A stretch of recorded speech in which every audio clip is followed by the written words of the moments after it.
Okay, welcome everybody. I'm joined today by the co-founder of IMP Software, Will Jordan. Welcome. I'd just like to give you the opportunity to tell us a bit more about IMP. Okay, great, thank you. So I imagine most people that are going to be watching this have probably not heard of IMP.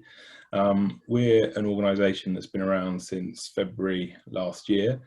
And as a business, we provide budgeting, forecasting and financial reporting software to a kind of fast growing group of multi-academy trusts. So yeah, we've been going just over a year and we're now working with just shy of 40 trusts and just shy of 450 schools. And that ranges from 2 school trusts up to 30 plus school trusts of all shapes and sizes and all corners of the country. Growing team, there's now 10 of us. All of the team has had a very strong background in either finance or multi-academy trust, and the majority have got a combination of the two. Last few months have been quite interesting for us. I think we've been probably more fortunate than most because as a relatively new business, we'd already taken the decision to be a remote company, and therefore kind of the transition over the past few months was non-existent, and actually we've been pretty unscathed in terms of disruption to working day. That's really really interesting, and I think we're all experiencing what we're referring to and have done for some weeks now, the new normal, and none of us have been immune from the new meeting environment of Zoom and Teams and whatever other platform that might be out there. Certainly schools and trusts have had to manage their finances and their administrative functions in a remote way. Some already had the infrastructure in place, others didn't. Others have had to invest quite heavily in developing that infrastructure. What's your experience been across the sector of that kind of very diverse picture?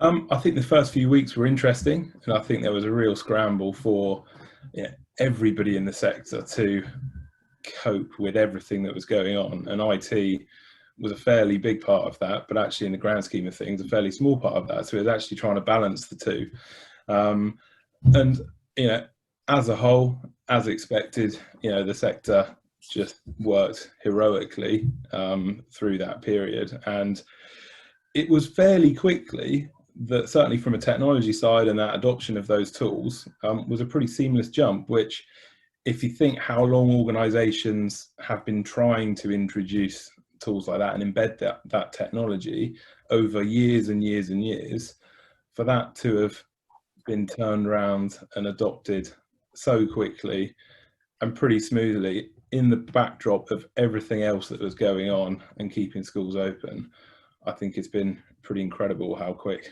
the sector has just jumped on it and got on with things. And I think seeing the benefits now as a result, albeit it was a forced change. Yeah, I think that's right. I think this has been coming at us at pace for some time, but this has just really accelerated things. So presumably you work with trusts that have established central teams that were already operating to a degree remotely, so they wouldn't necessarily have had a presence in each of their establishments. But as I say, some didn't have that infrastructure in place and have now implemented it. Do you see this as a point from which we will never turn back? Do you see this remote environment, VLE sort of infrastructure, people working from home or certainly working from a central hub being the norm now?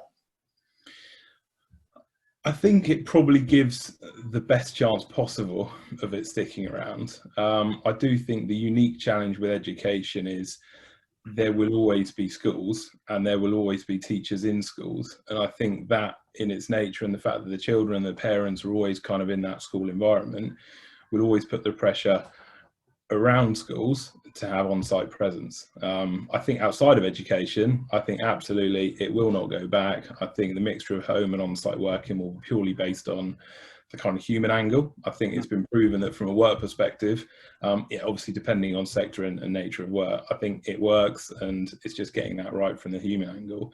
I think schools will adopt it and it will stick around much more, but I do fear that it will be limited just because of the very nature of education, and the fact that teachers and pupils and parents will be in school. That will naturally have an impact.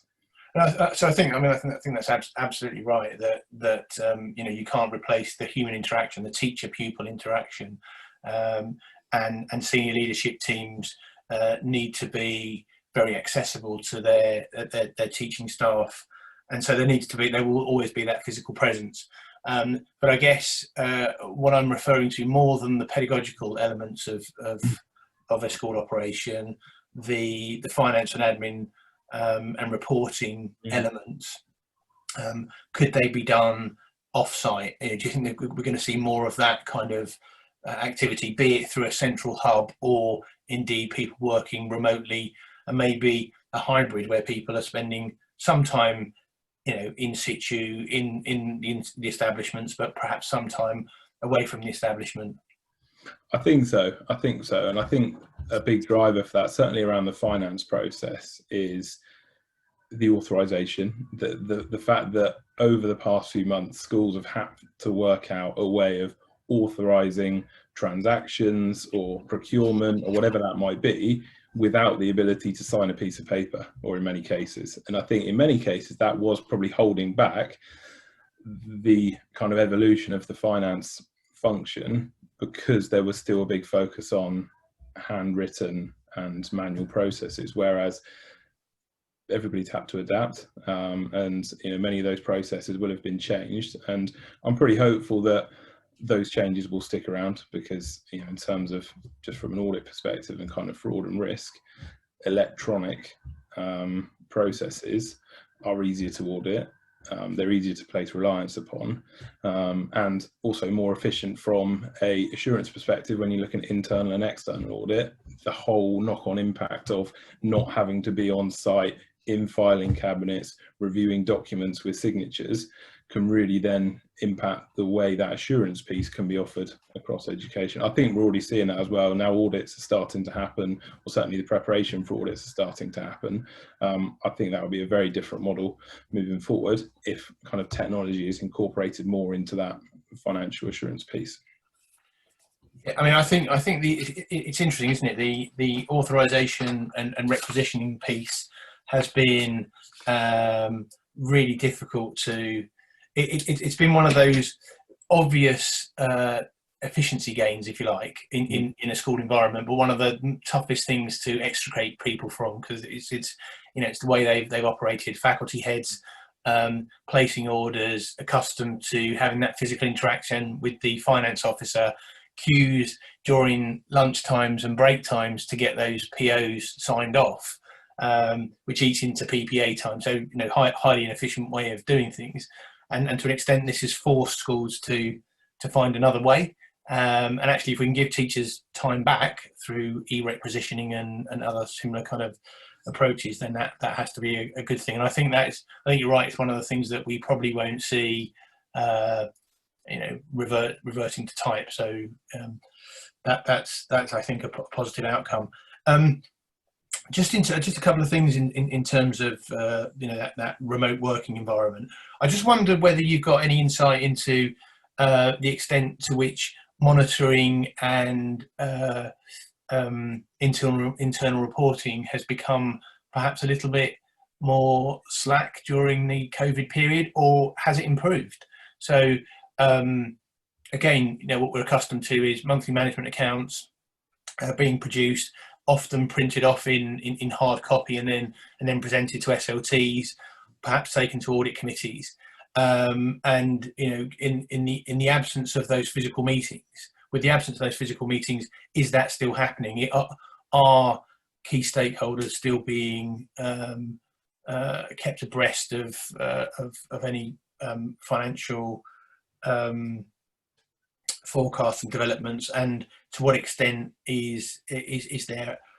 are there proper monitoring systems in place?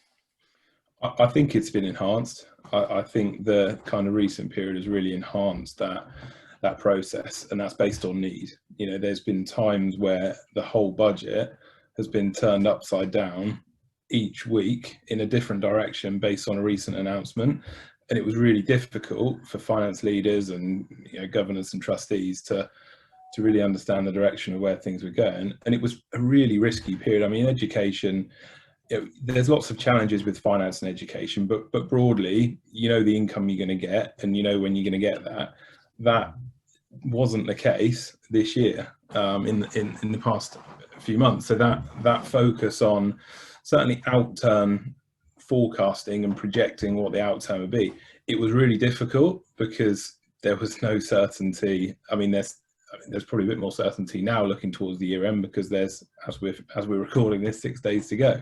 But over the past 4 months, you didn't know if schools were going to be open to all, open to a restricted number. We didn't know anything around lettings or kind of peripheral services. And actually, I think that's been a good thing, because it's put some extra focus on that forecasting process and the need for agility within the finance function, which, you know, obviously, if over the years that finance process is quite methodical, and it's, you know, you're going through the motions at the various points in the year that you do, it's difficult to really put the emphasis on making sure that's really slick and is able to kind of accommodate all of these changes and scenarios. But when something like a global pandemic happens, that really focuses the mind. And I think, you know, once those processes are embedded, you don't go back. So I think it's always about progress and progressing the quality, the kind of timeliness, and therefore the agility of that finance process. And I'm pretty hopeful, and I think we're seeing that already. You know, things have settled down to a large degree on the finance side, but actually that time spent over the past few months in really sharpening up those processes, in a really difficult time, I think nobody's going to want to waste that effort and perhaps go back. And just on that, just probing a little bit further. So if we're seeing more a better approach to the way that we report, more greater frequency, greater transparency, which is all, you know, to be welcomed. What about the interpretation of that data? Because one of the benefits of being face to face with someone is, if you're presented with data, you can probe, you can ask questions, you can have the person talk through each of the lines. So presumably making data accessible and digestible is one of the real challenges. And of course, you know, you can to an extent you can share screens using virtual platforms, but it's not quite the same as having, you know, somebody there with the ability to talk, you know, line by line through things. How do you think schools have managed that process of making data digestible to key stakeholders? And is that an area where you think improvements can be made? And maybe IMP have got some solutions that respond directly to that. Yeah, it's an ongoing tussle between the detail that is required for good financial management within schools and trusts, and presenting a good, robust picture to trustees that doesn't cause questions around unnecessary detail. And I think actually, again, the last few months have really helped with that, because nobody cared about the overspend on the pencils budget in the last 5 months. It's really helped everybody focus their minds on those real risk areas, which is exactly what financial management should be about. There are obviously structures that's delegated down through the organisation that you absolutely do need to monitor the pencils budget, but you need to think about the quantity of the data that's presented to other stakeholders to ensure that they're able to take risk-based decisions and really understand the key features. And at IMP, we've got solutions for that. So we've got trustees that log into our system and run reports, and our customers are really specific around how much, or probably more frequently how little information and kind of drill down ability is provided. And that's not because there's anything don't want to be transparent. It's around focusing, if you're running a budget across 30 schools or 10 schools or 3 schools, there's an awful lot of data there. And if you're presenting 100 lines per school across 10 schools, you're not going to see the wood for the trees in terms of what's the important information. So limitations, and that's not a kind of negative connotation of limitations, it's around actually focusing on the important information is key. But then also reporting by exception and reporting on what we call as a bridge basis. So reporting by exception is say, well, let's forget the 90% of the stuff that's fine. Let's just focus on the elements that are outside of the realms of normal. And obviously there's a whole debate on what normal means, but that principle of only showing the elements of exception. And what we provide is a bridge report, which is essentially, we've got a whole budget, thousands of lines and thousands of elements in the budget, but actually what do finance committees or trustees care about on an ongoing basis? It's actually what's changed since the last time they looked at the numbers. They've already approved the budget, which has gone through line by line. There's then been potentially a monthly reforecast. So, for me, with my trustees hat on, all we would review on an ongoing basis is, right, where did we say we were going to end up last month? And then what's changed in the last month, and where do we now say we're going to end up? And that is such a focused process. And in kind of half an hour to an hour, we could go through the important bits of what's changed. We didn't need to see the 1,000 lines that were involved. It was purely focused on that change. So we call it a bridge report. That's something that we've put a huge emphasis on at IMP. Our forecasting reports give you full month by month analysis, but also to step back and see that forecast progression over the course of a year. So you can see month by month what the outturn projection was on that month, and then on a color-coded basis, whether that projection is tracking up or down, to firstly understand what's changing, and secondly to identify where those risk lines are, because you're looking at it on a progression basis, not at a fixed point in time. And it's really interesting, isn't it? So, I think you touched on a couple of really important points. Too much information can actually lead to poor levels of engagement, not the other way around. So, if the assumption is that the more we offer, the more information we offer, the more we get the level of challenge that we're looking for, actually the opposite is true. And I think if you move to a kind of risk and exception based reporting methodology where dashboards are very clear, very easy to engage with, then you're likely to get the proper challenge that you're looking for, and that's really helpful. And so have you got a sense of the extent to which schools and trusts are doing this well or not so well? I mean, do you have a feel for, are some schools and some trusts over-reporting, and are some schools really engaging in this kind of more risk and exception-based reporting? As always, there's obviously a range, and some of that range is driven actually by the stakeholders, because I've been there, I've been with customers, I've been with users that have the particular trustees that want everything line by line, and often actually that can drive what's available. It can be quite difficult to push back against that. I certainly think we're seeing it at the trust end, and as those trusts get larger, and that's purely from a fact of there is just so much data, and there is no way to present that data across even 5 schools. As soon as you get beyond a portrait piece of A4, you're really struggling to present data. So that's been those trusts have been forced to think about how they kind of trim down and focus on the key bits of information. I think in schools, probably less of that. I think there's still very much a push on kind of cost center based reporting, where here's the list of all the cost centers, and that includes everything. There's quite little summarization on that. But again, if that's just simply, there's some elements added to that to really draw the attention around acceptable parameters, conditional formatting around if it's more than X value or X%. Some of those really simple things say, right, okay, well, here's a list of 50 cost centers, but the ones in red are the ones to focus upon, and those are some steps that we've seen made pretty quickly, quite easily. That's good. So are there a set of tips, maybe 3 top tips for transitioning to better stakeholder reporting, and you could almost layer those stakeholders, so trustees and audit, SLT, department and faculty heads. What 3 things would you say are important if at the moment reporting feels a bit clunky, you're not getting the levels of engagement that you'd like, and you're struggling to translate, big data sets into something that's more manageable?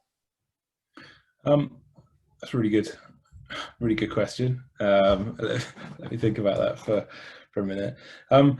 The obvious one is it's got to be engaging, and that's at any level of the stakeholder. I am the most boring accountant you will ever meet, but I'm still not going to be able to extract information out of a spreadsheet with columns and rows of data with no kind of visual help, whether that's just red and black or green and red or whatever that might be. So it's got to be visually appealing. That's kind of step one, and that's not spending loads of time making it into a work of art, but just make it not look like a really boring finance report.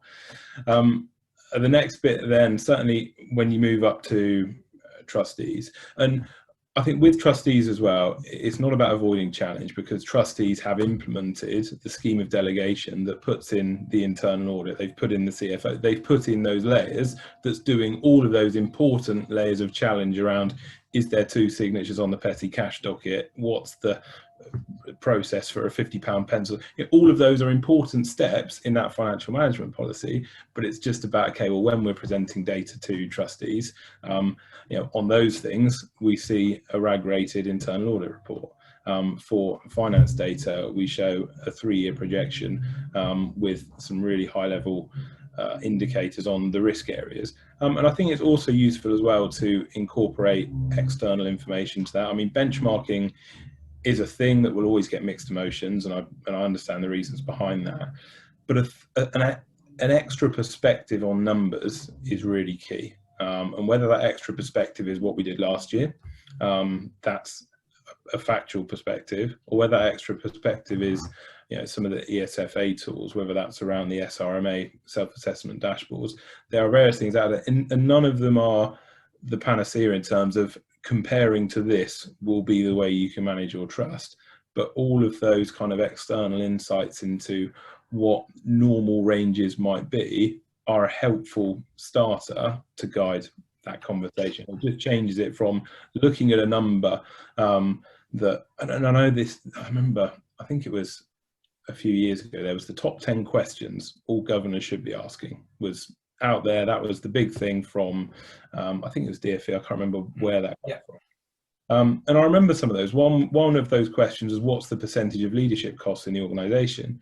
Well, I was speaking to customers who had produced this information, but then trustees are going, well, what does that mean? 15%, 8%, 3%. I've got no idea what good or normal or bad is to enable me to make a perception or an informed kind of assessment of those numbers. So, albeit with a caveat, always good to get some external metrics in there just to kind of guide those. And especially if your trustees are a really broad kind of group of people where education, knowing your contact ratios and your teaching cost of percentage of income is not their bread and butter, being able to just put your numbers and your projections into context is really helpful. So I'd say visually appealing as one. The second one was really think about the quantity of the data that is being presented, and how you're able to draw attention to the key areas,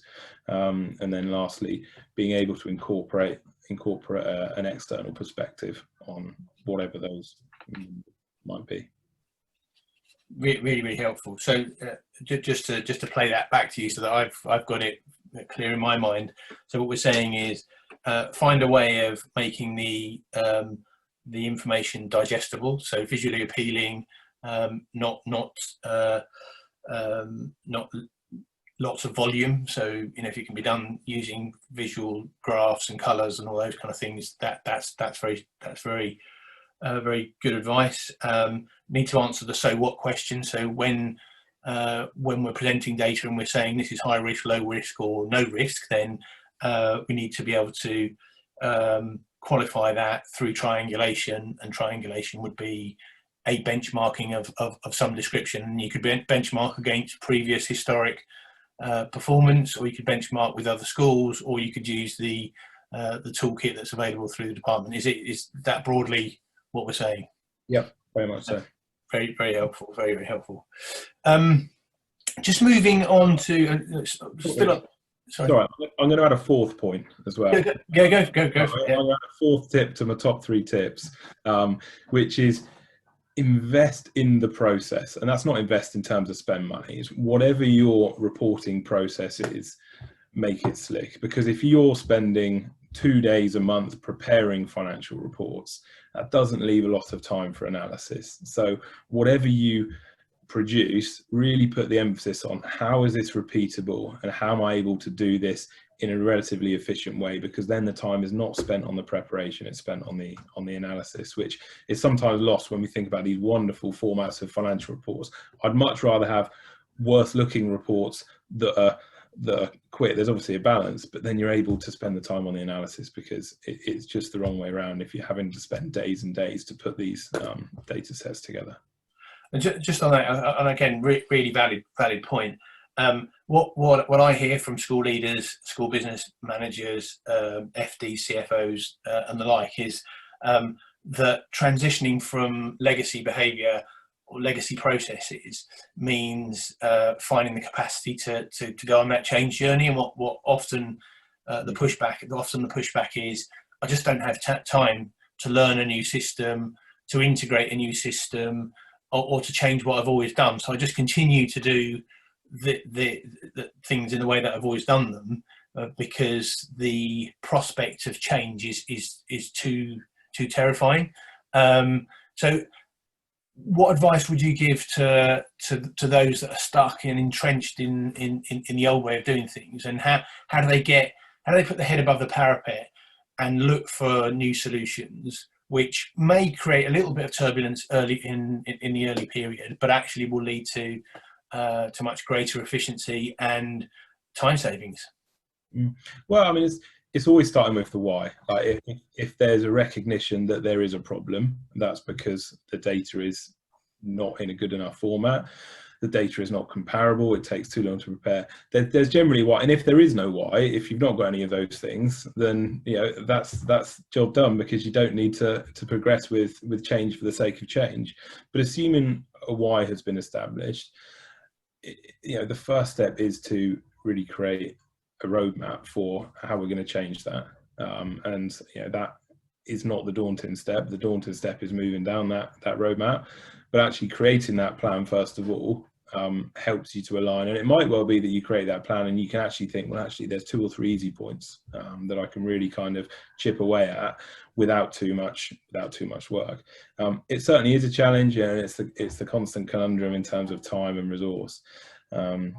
But if it's a big enough why, you've got to find that time. But by producing that kind of outline plan and that overall direction, you can hopefully pick off the points that will be some quick wins. And then also that then saves you some time, and it's then a compounding effect that, okay, we've saved some time. We can now, on a monthly basis, because you don't have to do these things overnight. And none of the trust that we work with transform their financial reporting overnight. It's generally a change, probably across a couple of budgeting and forecasting cycles. So it's generally a 2-year process to really get that cycle bedded down, both with stakeholders and with their own internal systems. So it doesn't need to be a kind of a big bang.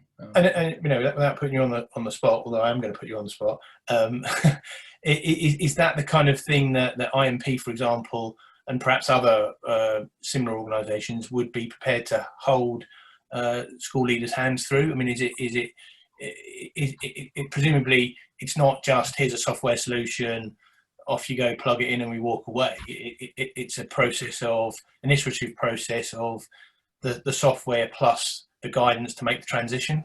Yeah, well, yeah, I mean, with what we do around budgeting and forecasting, the software is only as good as the data that gets put into it. So if we were to say, here's your software solution, here's a load of spreadsheets, chuck all the data in there from your existing systems and we'll bang it in IMP, you would not achieve any of the things that you'd want to achieve with IMP. So for us, we take a managed approach to implementations where we will say, look, we know how IMP works and we know how the data needs to be structured. You guys have data in all sorts of different places, and that can be other systems, it can be a mixture of systems. I think our record was 24 schools across 4 different systems. One of those was Excel with 8 different Excel models. So, you know, we were looking at a whole plethora of data, and looking at that with a kind of FD hat on, thinking, what on earth am I going to do with this? It's pretty daunting. But that's what we do. We are used to taking disparate data sets in different formats, because most of the data sets people have is an accumulation over time. Schools have joined at different times, systems have been adopted at different times. The quality of various systems is variable depending on kind of the need for that system to be kept up to date. But that's what we do, and is very much incorporated into our process, to the point that we ask our customers to provide us with the data, and we do all of the heavy lifting around firstly aggregating that data. We then review it and we standardize it, and therefore we then incorporate the kind of trust-wide assumptions. So where it said, this is what we're going to do for our pay grant, this is how we do our top slice, this is how we do our pupil premium funding, we will incorporate those assumptions into the system and then drive those budget lines with kind of an outward projection from the system, rather than taking in all the numbers that all of the schools have put for the pay rises, for the pupil premium, for the top slice. We ignore those because we go, right, well, we know the trust assumption on this, so therefore we produce those elements via the kind of the calculation method in IMP, which saves a lot of time, and it just brings consistency front and center, because that's one thing that kills you with data, is if you don't have your underlying data consistent. Very, very helpful. I'd just like to finally touch on internal audit. And you know, the Academy Financial Handbook has made it clear now that audit firms can't perform the internal audit function. So schools and trusts, well, trusts, multi-academy trusts or SATs, are now having to identify appropriate individuals to perform that function. And given that access to schools is limited to pupils, a lot of these internal audit functions will now need to take place remotely. Just wondered if you've got, you know, as an auditor yourself, you know, somebody who performed that RO function, the internal audit function, how you see that working in a remote environment, and have you got any tips that you can offer those that are considering where to go? I think it's useful that kind of interesting that change has been made now, in conjunction with the discussion we've been having around technology, because you couldn't have moved to that remote internal audit process if technology hadn't. I mean, we're still in that hybrid now, because we would have had a big chunk of the year done in old money, with manual processes and manual sign-off. But yeah, with technology making that change that hopefully kind of stays around into the future, I think internal audit can be much more value adding. I think there's been a real, certainly outside of kind of the academy and school space, internal audit holds quite a lot of value in kind of the FE and the HE sectors, and certainly from trustees and governance, it's really seen as a crucial service. And we've seen that grow over the past couple of years in schools and academies, but still not quite to the extent, which I can understand. If internal audit is around checking signatures on petty cash dockets and looking in the filing cabinet to see if XYZ process has been followed, I can understand why the perception of internal audit is not particularly value adding.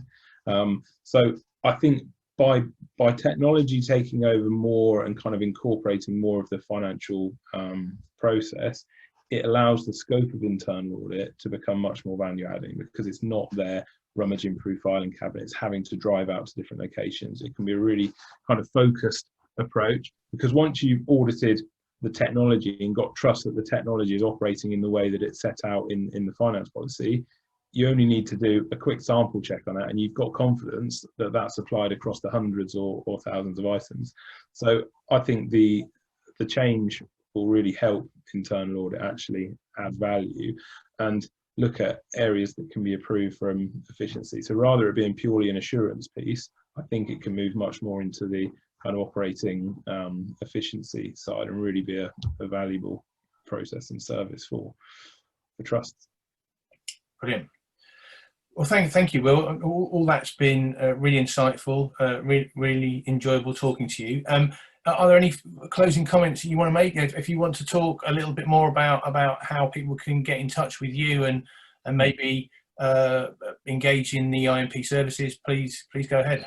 Yeah, great. Yeah, it's been a great chat, and technology is something that I've been rather excited about for far too long. Technology and accountancy, and the fact we're pulling those two things together is quite an exciting concept. If you want to know more about IMP, our website's www.impsoftware.co.uk. We're on Twitter, we're on LinkedIn, and we're also sponsoring a upcoming conference in September with ISBLs, which is a really exciting concept for us. And I think there's lots of opportunity there to engage directly with us through conversations and engage with some of our content also. Thank you very much, Will. Thanks, Stephen.